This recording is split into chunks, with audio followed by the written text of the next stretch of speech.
Guess who's back? Thanks for coming on this date with me. Yeah, I just hope this one isn't annoying. You know what I hope? If it's really annoying? Yeah. Oh my gosh. Bookie na mata! Tala Bookie! Yeah! Go! Ah! Patas. I can't take this anymore.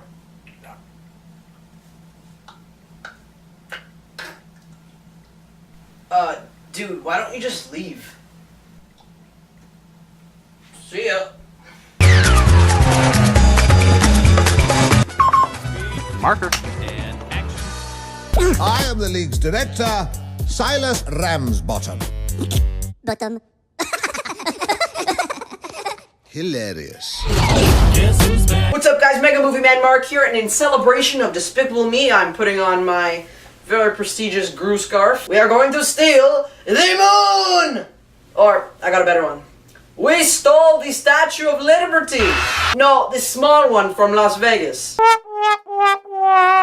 And with that, I take the Gru scarf off because it is not official merchandise. This isn't even mine, it's my sister. I don't have scarves anyways.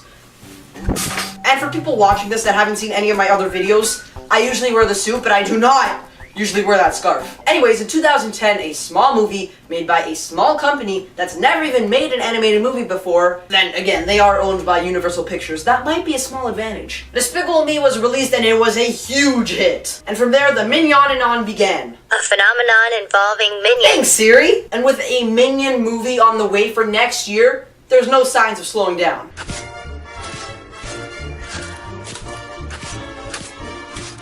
Is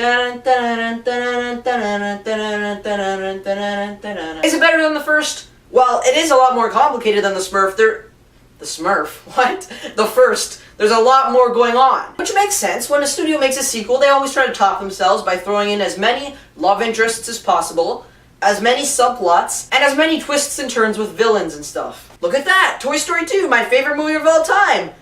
Yep, is an example of that. But it is not better than the first movie. I think many people will think that it is. But the first movie had a heartwarming story to tell. Let's be honest, this movie was clearly made for minions and money. Oh yeah! But I will say they do a fantastic job of making this movie feel a part of the Despicable Me franchise. And there's only 2 movies. But this one feels like a necessity almost. And that is the #1 thing that a sequel can accomplish, besides being as good or better than the first one. Because at the end of the first one, a new family is made. Gru adopts the 3 little girls. But when you look at that family, don't you see something missing? I mean, the movie's not out yet, I got an advanced screening, but hint hint, nudge nudge. There's something missing in that picture. What is it? Or who is it? It completes the Despicable Me story, and there doesn't really have to be a 3rd one. The audience was eating it up. I feel like because it was a screening, Universal hired some people to go in the theater and laugh out loud. Obviously that's really far-fetched, but they were dying, man. I looked back and someone was like, Good night, Edith. Good night, Marco. hold the horses, who are you texting? My friend Avery. Oh, Avery. Wait, is that a girl's name or a boy's name? Does it matter? No. It doesn't matter unless it's a boy. I thought for sure there would be a 4th trailer for this movie because there were 4 for the Despicable Me. So I made a 4th trailer for you guys. Look at that, I even used the new font for the MPAA.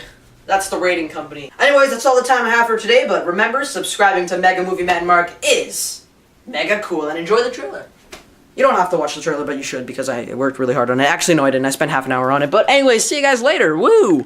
When's the fairy princess coming? Any minute now. It is I, Gru Zinklebell, the most magical fairy princess of all. Bo boogie, bo dwa da, do da dwa ma.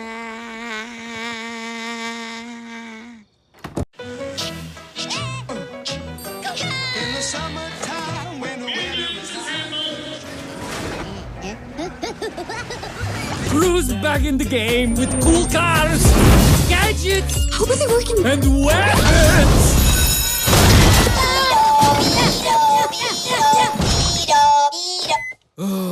You're gonna have to come with me. Oh, sorry. Precise! Get in! Mr. Groove. A new villain has surfaced. El Macho. He's the mastermind.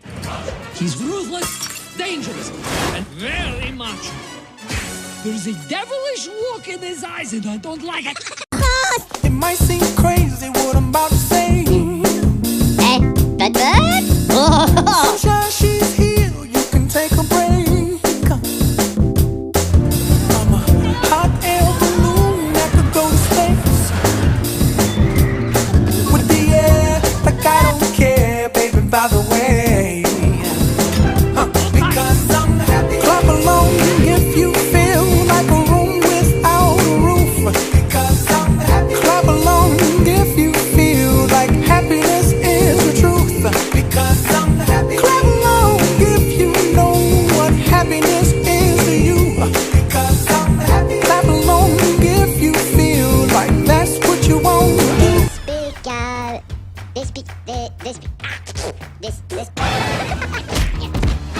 Despicable Me. And Eduardo, who was played by Al Pacino for a little bit, but he left due to creative differences. He had no problem with Jack and Jill. That's what you want to do.